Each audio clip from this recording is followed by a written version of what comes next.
मित्रांनो, धनंजय मुंडेंनी राजीनामा दिला आणि तो राजीनामा दिल्यानंतर त्याच्यावरती एक चर्चा सुरू झाली। धनंजय मुंडे कोणाला घाबरलेत किंवा अजितदादा कोणाला घाबरलेत किंवा ही खेळी शरद पवारांची तर नाही ना, किंवा देवेंद्र फडणवीस यांची नाही ना, की ही खेळी खेळण्यासाठी एकनाथ शिंदेंनी प्रवृत्त केलं का, अशी एकदम चर्चा सुरू झालेली आहे। आणि शह आणि मात देतो त्यावेळी समोरच्याचा चेहरा, समोरच्याची प्रतिक्रिया तुम्हाला बघायला मिळतेच, म्हणजे त्याच्या विरोधात जो बसलेला असतो त्याला। पण ते डोईजड होऊ नये आताच्या सरकारमध्ये देवेंद्र फडणवीस यांना, मग कुठेतरी त्यांना रोखणं गरजेचं आहे, कुठेतरी त्यांना जागा करून देण्याचे गरजेचं आहे की तुमचे जे अस्तित्व आहे आजचं, राष्ट्रवादी पक्ष जो तुमच्या हातात आहे त्याला कारण मी आहे, भारतीय जनता पार्टी आहे, नरेंद्र मोदीजी आहे, अमित शहा आहेत। एकनाथ शिंदेंना हेच दर्शवायचं असेल की अजितदादा पवार मी सुद्धा आहे आणि मी तुमच्यापेक्षा सिनियर आहे, कारण युतीमध्ये मी सुरुवातीला सामील झालेलो आहे। आणि तुम्ही जे 2019मध्ये केलेली खेळी आहे, त्या खेळीमुळे आम्ही दिलेला जो कौल होता, युतीला दिलेला कौल होता, युतीचं सरकार स्थापन व्हावं तसा तो दिलेला आमचा कौल होता, तो तुम्ही झुगारून जनतेच्या पाठीत खंजीर खुपसून तुम्ही आघाडी निर्माण केली, त्याचा हा परिणाम आहे। आणि जे एक मताने तुम्ही जे सरकार पाडलत, कुठलं वाजपेयीचं सरकार असं तुम्ही म्हणताय, त्याच्यात किती तथ्य आहे किती वास्तव आहे ते तुमचं तुम्हाला माहिती, पण माझं सरकार पाडण्याचं तुम्ही प्रयत्न करू नका। बंद दरवाजाच्या मागेमध्ये असं काय आम्हाला आश्वासनं दिली असं कुभांड रचलं, ते आता तुम्ही कुभांड रचू शकत नाहीत, अशी खेळी करू शकत नाही, अशी षडयंत्र रचू शकत नाहीत, कारण तुम्ही आणि शरदचंद्रजी पवार हे षडयंत्रीच आहात।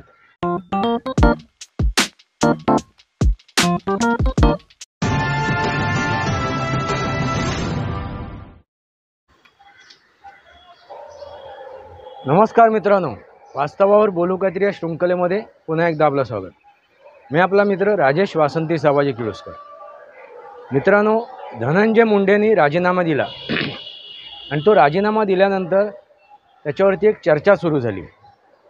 धनंजय मुंडे कोणाला घाबरलेत किंवा अजितदादा कोणाला घाबरलेत किंवा ही खेळी शरद पवारांची तर नाही ना, किंवा देवेंद्र फडणवीस यांची नाही ना, की ही खेळी खेळण्यासाठी एकनाथ शिंदेंनी प्रवृत्त केलं का, अशी एकदम चर्चा सुरू झालेली आहे। मित्रांनो, राजकारण म्हणा, समाजकारण म्हणा, त्याला कुठलंही कारण म्हणा, महत्त्वाचं म्हणजे काय माहिती आहे की जे सकारात्मक राजकारण केलं जाते त्यालाच आपण समाजकारण म्हणतो, आणि जे नकारात्मक राजकारण केले जाते ते स्वार्थासाठी, मतलबासाठी, स्वहितासाठी असते। हा एवढाच फरक आहे राजकारणाचा। आता ह्या ज्या गोष्टी आहेत, कोणी काय केलं, शरद पवारांनी गुगली टाकली किंवा देवेंद्र फडणवीस यांनी फटाक्याची माळच लावली, बॉम्बच लावलेत, आणखीन कोणी काय काय काय केलं, ह्या ज्या सर्व गोष्टी आहेत ना मित्रांनो, ह्या रणनीती आहेत, ह्या रणनीती आहेत। आपल्याला राजकारणामध्ये असो, समाजकारणामध्ये असो, सार्वजनिक जीवनात असो, वैयक्तिक जीवनात असो, जर आपल्याला जगायचं असेल तर ह्या रणनीती योजावे लागतात, आखावे लागतात। मित्रांनो, जर आपण ह्या वर्तमान राजकारणाकडे बघितलं तर एक गोष्ट लक्षात येईल, देवेंद्र फडणवीस यांची जी रणनीती आहे ती रणनीती सर्वांपेक्षा उजवी दिसते, ते सर्वांवर मात करताना दिसते। शह आणि मात, जर तुम्ही बुद्धिबळाचा खेळ बघितलात, त्या पटावरच्या सोंगट्या हलवणारा जो बुद्धिबळ खेळणारा जो व्यक्ती असतो, तो ज्यावेळी त्या सोंगट्या हलवतो आणि शह आणि मात देतो त्यावेळी समोरच्याचा चेहरा, समोरच्याची प्रतिक्रिया तुम्हाला बघायला मिळतेच, म्हणजे त्याच्या विरोधात जो बसलेला असतो त्याला, तो समोरून त्याची वाहवा करेल, वाह छान, त्याचं अभिनंदन करेल, पण मनातून तो दुःखी झाला असेल, दुःखी कष्टी झाला असेल, मग त्याचा बदला घेण्यासाठी तो प्रयत्न करणार परत एकदा पुढच्या खेळामध्ये, पुढच्या एका डावामध्ये। तसाच हा प्रकार आहे। मित्रांनो, हे जे राजकारण सुरू आहे हे लोकशाहीचं राजकारण आहे. लोकांनी लोकांसाठी केलेलं राज्य म्हणजे लोकशाही. आणि जर ह्या लोकशाहीच्या दृष्टीने जर एखाद्याने राजकारण केलं तर ते समाजाचं भलं असते, समाजासाठी फायदेमंद असते. म्हणून तुम्ही बघितलं असेल की भारतीय जनता पार्टीमध्ये एखादा काँग्रेसचा नेता गेला तर तो पाक साफ होतो असं म्हटलं जाते. तो कुठल्या वॉशिंग मशीनमध्ये धुतला जातो माहिती नाही, पण भारतीय जनता पार्टीकडे वॉशिंग मशीन आहे असं म्हटलं जाते. मित्रांनो, जर आपण इतिहास बघितला तर इतिहासामध्ये वाल्याचा वाल्मिकी झालेलाही तुम्हाला माहीत असेल. वाल्याचा वाल्मिकी झाला, वाल्मिकी ऋषी, आणि त्यांनी रामाच्या जन्मापूर्वीच रामायण लिहिलं. असे वाल्मिकी ऋषी म्हणजे वाल्याचा वाल्मिकी बनू शकतो. त्यामुळे आपल्यामध्ये जर एखाद्याने आमूलाग्र बदल केला आणि जर समाजासाठी तो झटायला लागला, समाजासाठी त्यांनी आपली बांधिलकी ठेवली, तर त्याला का स्वीकारू नये. त्याच्या विचारामध्ये, त्याच्या आचारामध्ये, त्याच्या कृतीमध्ये जर आमूलाग्र बदल झाला आणि तो सकारात्मक वागायला लागला तर त्याला स्वीकारावं.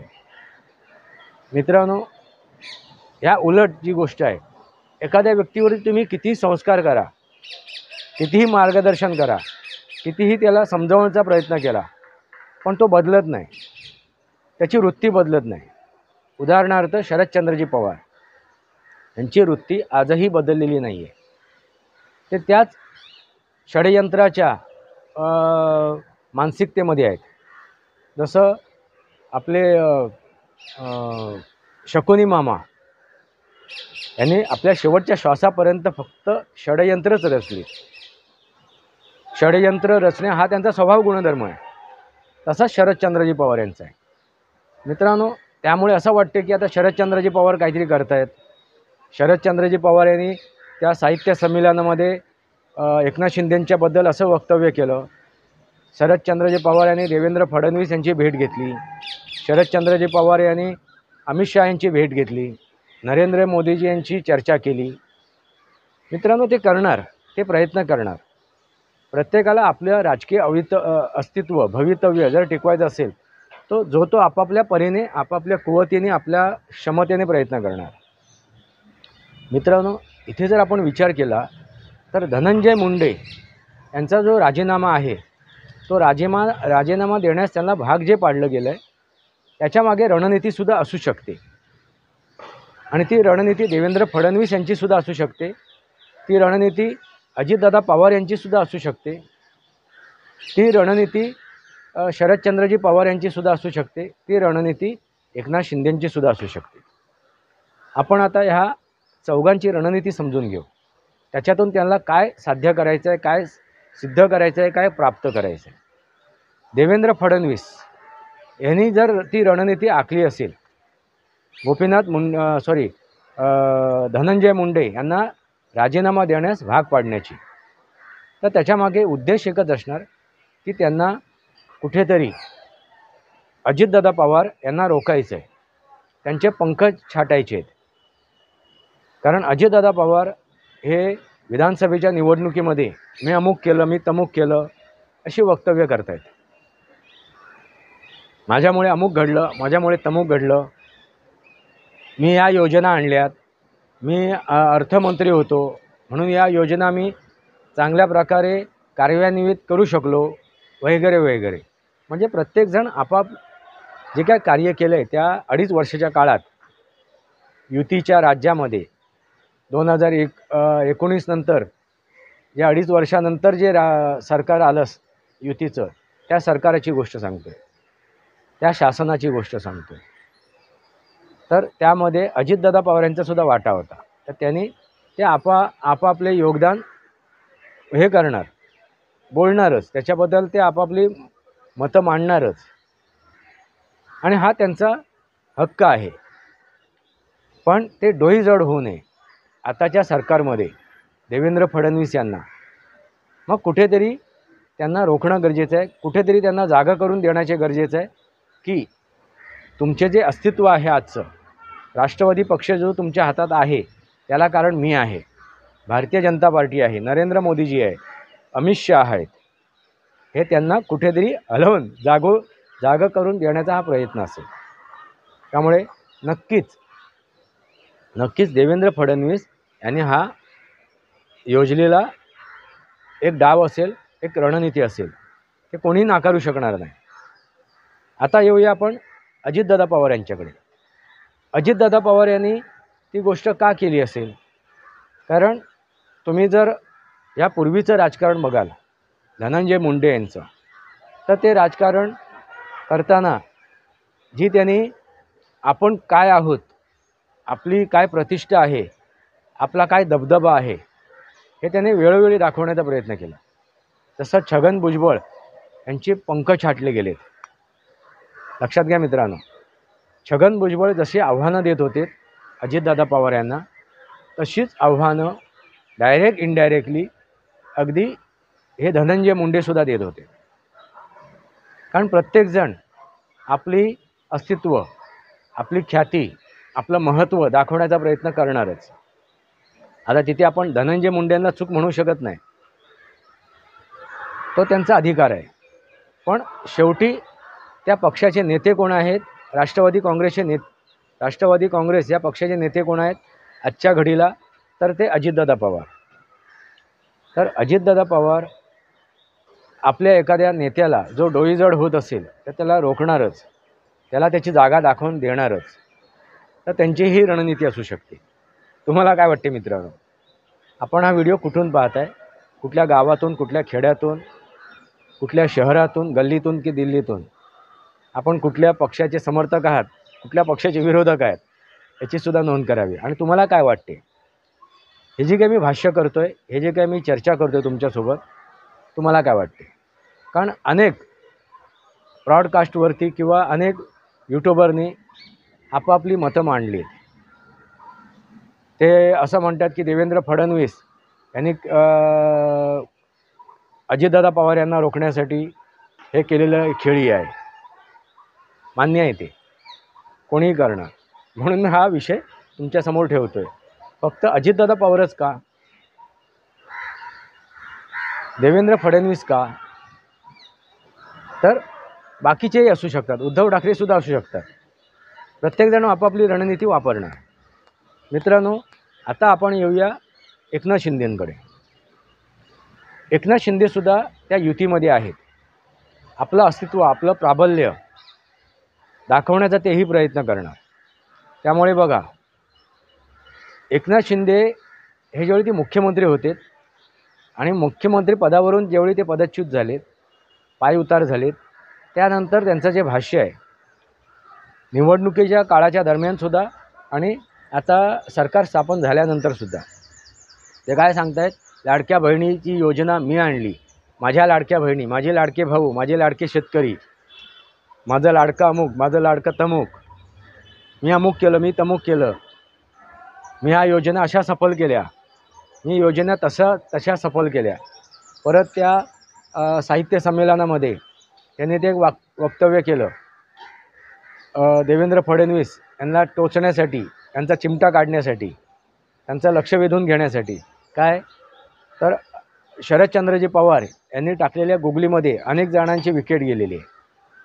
मित्रांनो, प्रत्येकजण आपलं अस्तित्व दाखवण्यासाठी, टिकवण्यासाठी असा प्रयत्न करणारच, अशी वक्तव्य करणारच. मग आता एकनाथ शिंदेंना ती राजीनामा ह्यांचा घेतल्यानंतर काय फायदा असेल? त्याच्यातून त्यांना काय दर्शवायचं असेल? एकनाथ शिंदेंना हेच दर्शवायचं असेल की अजितदादा पवार मी सुद्धा आहे आणि मी तुमच्यापेक्षा सिनियर आहे. कारण युतीमध्ये मी सुरुवातीला सामील झालेलो आहे. त्यामुळे तुमची माजोरी, तुमची मुजोरी मी मान्य करणार नाही, स्वीकारणार नाही, त्याला माझ्याकडे थारा नाही. त्यामुळे एकनाथ शिंदेसुद्धा अजितदादा पवार यांना रोखण्यासाठी किंवा त्यांना शह देण्यासाठी रणनीती आखू शकतात. मित्रांनो, आणखीन एक महत्त्वाची गोष्ट, देवेंद्र फडणवीस यांच्या रणनीतीमध्ये आणखीन एक महत्त्वाची गोष्ट असू शकते, ती म्हणजे लेकी बुले सुने लागे. लेकी बुले सुने लागे. आता धनंजय मुंडे यांना राजीनामा द्यायला त्यांनी भाग पाडला असेल तर त्याने अजितदादा पवार यांच्या लक्षात आणून देण्यासाठी प्रयत्न केला आहे आणि त्याबरोबर एकनाथ शिंदे यांच्याही लक्षात आणून देण्याचा प्रयत्न केलेला आहे की बाबा एकनाथ शिंदे बघा काय तर मी काही करू शकतो, धनंजय मुंडे यांचासुद्धा राजीनामा घेऊ शकतो तर तुमचाही राजीनामा घेऊ शकतो, तर तुम्ही वागताना बोलताना वक्तव्य करताना थोडा विचारपूर्वक करा असं सांगण्याचा हा डायरेक्ट इनडायरेक्ट इशारा आहे असं समजायला हरकत नाही. मित्रांनो लक्षात आलं का? आता आपण येऊया शरदचंद्रजी पवार यांच्याकडे. शरदचंद्रजी पवार हे आता बिथरलेले आहेत, ते घायाळ आहेत, त्यांचा पक्ष घेऊनच गेले आहेत अजितदादा पवार, त्यांच्या त्या पक्षाचं चिन्ह घेऊन गेले आहेत अजितदादा पवार, त्यांची प्रतिष्ठा पणाला लागलेली आहे आणि लोकसभेमध्ये जो काय खोटा नरेटिव्ह त्यांनी सेट केला होता, संविधान बचाव लोकतंत्र बचाव, त्याचा फायदा तात्काळ त्यांना तेवढा पुरता झालेला आहे, पण विधानसभेमध्ये त्यांची धुळधाण झाली. विधानसभेमध्ये त्यांना जनतेने त्यांची जागा दाखवून दिली. आणि तुम्ही जे 2019मध्ये केलेली खेळी आहे त्या खेळीमुळे आम्ही दिलेला जो कौल होता, युतीला दिलेला कौल होता, युतीचं सरकार स्थापन व्हावं तसा तो दिलेला आमचा कौल होता, तो तुम्ही झुगारून जनतेच्या पाठीत खंजीर खुपसून तुम्ही आघाडी निर्माण केली, त्याचा हा परिणाम आहे. म्हणजे घाबरून भीतीने जे काय त्यांनी केलं त्यावेळेला जनतेने लोकसभेच्या निवडणुकीच्या दरम्यान मतदान केलं, पण जनता ही मूर्ख नाही आहे, पब्लिक है सब जानती है. त्याची दिशाभूल झाली असेल, ते कुठेतरी संभ्रमित झाले असेल आणि तो त्यावेळी दिलेला त्यांचा कौल होता तो भारतीय जनता पार्टीच्या विरोधात, पण त्यांच्या लक्षात आलं की आपले दिशाभूल केलेली आहे, आपल्याला संभ्रमित केलं आहे, त्यामुळे ते जागे झालेत आणि त्यांनी विधानसभेच्या निवडणुकीमध्ये राष्ट्रवादी काँग्रेस आणि उभाटाच्या विरोधात मतदान केलं. आणि ही गोष्ट आता शरदचंद्रजी पवार यांच्या पूर्ण लक्षात आलेली आहे. आणि त्यांचा एक हे आहे, काय म्हणतात त्याला, एक स्वभाव गुणधर्म आहे, ते कधी विरोधात जास्त बसलेले नाहीत. कुठल्या ना कुठल्या मार्गाने त्यांनी सरकारमध्ये सामील होण्याचा प्रयत्न केलेला आहे, सरकारच्या सोबत जाण्याचा प्रयत्न केलेला आहे. त्यामुळे ते आता रस्ता शोधत आहेत महाराष्ट्र सरकारमध्ये सामील होण्याचा किंवा केंद्र सरकारमध्ये सामील होण्याचा. मग नाना प्रकारे नाना तऱ्हेने ते पडताळत आहेत आणि त्याच्यामध्ये त्यांच्या जिव्हेरी जे लागले ते जखमी झाले आहेत. आणि जखमी करणारे कोण आहेत तर अजितदादा पवार. मग अजितदादा पवार यांना शह देण्यासाठी, त्यांना रोखण्यासाठी, त्यांची जागा दाखवून देण्यासाठी शरदचंद्रजी पवार प्रयत्न करणारच. मित्रांनो, ते रणनीती आखणारच, पण त्यांची रणनीती कशी असते तर षडयंत्रयुक्त असते, षडयंत्रयुक्त. त्यामुळे जे काय सरसंधान त्यांची कन्या, ते स्वतः त्यांचे प्रवक्ते गोपीनाथ मुंड्यांवरती करत होते. म्हणजे ते गोपीनाथ मुंड्यांना लक्ष करत होते, पण महत्त्वाचा लक्ष कोण तर अजितदादा पवार. अजितदादा पवार यांना कसं काय नामहरण करायचं हा त्यांचा उद्देश असणार. त्यामुळे शरदचंद्रजी पवार हे सुद्धा षडयंत्रयुक्त रणनीती आखू शकतात, कारण त्यांना अजितदादा पवार यांना शह द्यायचं आहे. आता किती शक्य होईल त्यांना माहिती. मित्रांनो, दुसरी एक महत्त्वाची गोष्ट, आता इथे देवेंद्र फडणवीसला सुद्धा आपण घेऊन येऊ. देवेंद्र फडणवीस यांनी जर धनंजय मुंडे यांचा राजीनामा घेतला असेल तर त्यांनी शरदचंद्रजी पवार यांना सुद्धा आगाह केलेलं आहे की मी काही करू शकतो, मी चाणक्य आहे, तुम्ही चाणक्य नाही आहात, तुम्ही कोणी आहात, षडयंत्री आहात, तुम्ही शकुनी मामा आहात, पण मी चाणक्य आहे आणि तुम्हाला मी धोबी पछाड यापूर्वी दिलेली आहे. त्यामुळे तुम्ही सावध भूमिका वापरा, गुगली टाकण्याचा प्रयत्न करू नका, गुगली टाकण्याचा प्रयत्न करू नका. आणि जे एक मताने तुम्ही जे सरकार पाडलंत, कुठलं वाजपेयीचं सरकार असं तुम्ही म्हणताय, त्याच्यात किती तथ्य आहे, किती वास्तव आहे ते तुमचं तुम्हाला माहिती. पण माझं सरकार पाडण्याचं तुम्ही प्रयत्न करू नका. हा गोपीनाथ मुंडे सॉरी धनंजय मुंडे यांचा राजीनामा घेऊन देवेंद्र फडणवीस यांनी हा शरदचंद्रजी पवार यांना दिलेला इशाराच आहे असं समजायला हरकत नाही. आता याच्यातली पाचवी व्यक्ती येते ती म्हणजे उद्धव ठाकरे. उद्धव ठाकरेसुद्धा हे रणनीती आखू शकतात, कारण ते सुद्धा घायाळ आहेत, ते सुद्धा दुखवलेले आहेत. कारण त्यांचा पक्षसुद्धा एकनाथ शिंदे हे घेऊन गेलेले आहेत आणि त्या पक्षामधून यांना बेदखल करण्यात आलं आहे. जसं शरदचंद्रजी पवार यांना त्या पक्षातून बेदखल करण्यात आलं आहे, तसं उद्धव ठाकरे यांनासुद्धा त्या पक्षातून बेदखल करण्यात आलं आहे. शिवसेनेचे दोन भाग झालेले नाही आहेत मित्रांनो. शिवसेना हा एकसंधच आहे, राष्ट्रवादी हा सुद्धा एकसंधच आहे. फक्त ह्या दोघांची हकालपट्टी करण्यात आलेली आहे, बेदखल करण्यात आलेलं आहे. त्यामुळे बेदखल झालेले हे जे दोघं नेते आहेत, शरदचंद्रजी पवार आणि उद्धव ठाकरे, हे घायाळ झालेले आहेत, हे जखमी आहेत. जखमी वाघ कसा किंवा एखादा साप जखमी झाला असेल तर कसा बदला घेण्यासाठी तडफडत असतो, तशी ह्या दोघांची गती आहे, ती परिस्थिती आहे. त्यामुळे उद्धव ठाकरेसुद्धा षडयंत्र रचू शकतात, तशी रणनीती आखू शकतात. कारण त्यांना एकनाथ शिंदे यांना धडा शिकवायचा आहे.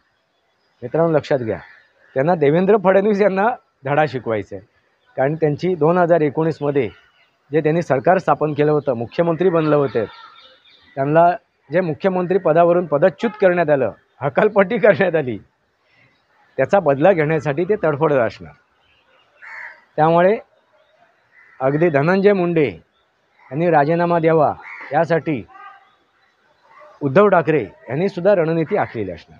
आणि त्याच प्रकारे त्यांचे प्रवक्ते, त्या सुषमा अंधारे किंवा त्यांचे ते काय म्हणतात त्याला विश्वप्रवक्ते संजय राऊत, हे सकाळच सकाळ जेवून आपली बाईट, आपले वक्तव्य, आपले विचार मांडतात, आपले अकलेचे तारे तोडतात. त्याच्या मागचं उद्देश म्हणजे कोण, तर खुद्द आपले उद्धव ठाकरे. पण इथे आपण उद्धव ठाकरेंनी जर ही रणनीती आखली असेल आणि त्याचा परिणाम असेल, तर मी इथे देवेंद्र फडणवीस यांना आणू इच्छितो. देवेंद्र फडणवीस आता उद्धव ठाकरे यांनासुद्धा इशारे देत आहेत की आता बस झालं. जे काय तुम्ही 2019मध्ये जे केलं ना, आमच्या पाठीत खंजीर खुपसला, युती तोडली आणि आघाडी बनवली आणि स्वतःचा स्वार्थ साधला आणि बंद दरवाजाच्या मागेमध्ये असं काय आम्हाला आश्वासनं दिली, असं कुभांड रचलं, ते आता तुम्ही कुभांड रचू शकत नाहीत, अशी खेळी करू शकत नाही, अशी षडयंत्र रचू शकत नाहीत. कारण तुम्ही आणि शरदचंद्रजी पवार हे षडयंत्रीच आहात. आणि मी कोण आहे, तर मी चाणक्य आहे. तर माझा चाणक्य जी नीती आहे, चाणक्य नीती जी आहे माझी, ती मी तुमच्यावरही वापरू शकतो. त्यामुळे तुम्ही सावध राहा, माझ्याशी पंगा घेऊ नका. मित्रांनो लक्षात राहा, हा इशारा उद्धव ठाकरेंना सुद्धा आहे. हा जो धनंजय मुंडे यांच्याकडून जो राजीनामा घेतला आहे, किंवा जी काय आता राजकीय परिस्थिती निर्माण झाली आहे, ज्या प्रकारे देवेंद्र फडणवीस हे विविध मंचावरून विविध आपला पत्रकारांना मुलाखत देत आहेत किंवा भाष्य करत आहेत, त्याच्यातून ते इशारे देत आहेत डायरेक्ट इनडायरेक्टली ह्या सर्व नेत्यांना, जे त्यांच्या विरोधात कुभांड रचत होते, जे षडयंत्र रचत होते की रणनीती रचत होते. मित्रांनो तुम्हाला काय वाटते? हा नक्कीच रणनीतीचा प्रकार आहे. आणि आपलं वास्तव, आपलं अस्तित्व, आपलं भवितव्य टिकवण्यासाठी प्रत्येक व्यक्ती, म्हणजे वैयक्तिक सामान्य व्यक्तीसुद्धा हा रोज प्रतिदिन हा रणनीती आखत असतो. तुम्ही आम्हीसुद्धा रणनीती आखत असतात आपल्या जीवनात आपल्याला स्वतःला घडवण्यासाठी. तर हे तर आहे राजकारण आहे. आपणसुद्धा राजकारण करत असतो प्रतिदिन. प्रतिसमयी प्रत्येक समयी अगदी वैयक्तिक स्थितीमध्ये सुद्धा. मित्रांनो, लक्षात आलं का? ह्या आहेत रणनीतीच्या प्रकार, रणनीतीचे मार्ग, रणनीतीचे उद्देश आणि उद्दिष्ट. त्यामुळे याच्यावर जी चर्चा केली जाते, अनेक जे पत्रकार असतील, अनेक संपादक असतील, अनेक यूट्यूबर असतील, ब्रॉडकास्टर असतील, हे जे काय त्याच्यावरती गुऱ्हाळ घालत आहेत की देवेंद्र फडणवीस यांची रणनीती, देवेंद्र फडणवीस केलेली खेळी, शरदचंद्रजी पवार आणि देवेंद्र फडणवीस यांनी हातमिळवणी करून केलेली खेळी, किंवा अन्य काय, हे मित्रांनो तुर्तास बाजूला ठेवा. कारण देवेंद्र फडणवीस हे शरदचंद्रजी पवार यांच्याशी हातमिळवणी कधीच करणार नाहीत. त्यांना शरदचंद्रजी पवारांची काही आवश्यकता नाही आहे. त्यांच्यात प्राबल्य आहे, ताकद आहे, क्षमता आहे, कुवत आहे आणि त्यांनी ते दाखवून दिलेलं आहे देवेंद्र फडणवीस यांनी. त्यामुळे शरदचंद्रजी पवार यांना सोबत घेऊन एखादी रणनीती आखण्याची काही आवश्यकता नाही आहे. त्यामुळे जर असं कोण आपली मतं मांडत असेल तर ते मी खोडून काढू इच्छितो. मित्रांनो, तुम्हाला काय वाटते? वास्तवावर बोलू काहीतरी या शृंखलेमध्ये, या शृंखलेला सबस्क्राईब करा, बेल आयकॉन दाबा, माझे विचार पडसे लाईक करा, आपले विचार कमेंट बॉक्समध्ये मांडा. तुर्तास इतकंच. भारत माता की जय, वंदे मातरम. जय भारत, जय महाराष्ट्र, जय सनातन.